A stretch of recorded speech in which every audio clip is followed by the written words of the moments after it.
কোন ব্যক্তি যদি 2 রাকাত সালাত পড়ে পড়ার মতো,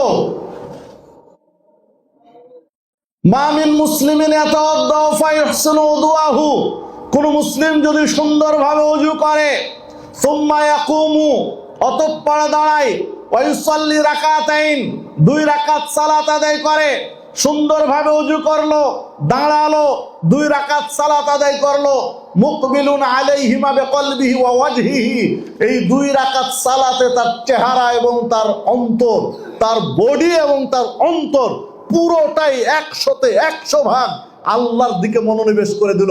2 রাকাত সালাতের তাকবীরে তাহরিমা থেকে সালাম ফিরানো পর্যন্ত 1 সেকেন্ডের জন্য অন্যদিকে মন মানসিকতা নিয়ে যায়নি। ইল্লা ওয়াজাবাত লাহুল জান্নাহ, তার জন্য 2 রাকাত সালাত জান্নাতকে ওয়াজিব করে দিল। যে হাদিস সহিহ মুসলিমে, মাত্র 2 রাকাত সালাত, 2 রাকাত সালাত যদি পড়ার মতো পড়তে পারেন, জান্নাত ওয়াজিব হয়ে যাবে। যারা উপস্থিত আছেন আজ থেকে চেষ্টা করবেন, আজ থেকে চেষ্টা করবেন এটা রাতে পড়তে, কারণ দিনের বেলা মন ধরে রাখা কঠিন। মসজিদে পড়বেন, কেউ একজন আসতেছে, পুট করে মন অন্যদিকে চলে যাবে।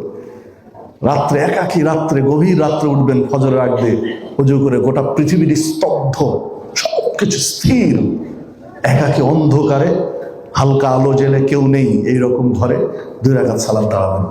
তাকবীরে তাহরিমা থেকে সালাম ফিরা পর্যন্ত মন মানসিকতা কোনো দিকে যেন না যায়, 1 সেকেন্ডের জন্য না যায়। ধরে যদি রাখতে পারেন সালাম ফিরা পর্যন্ত মন মানসিকতা আল্লাহর জন্য, তাহলে জান্নাত ওয়াজিব হয়ে যাবে।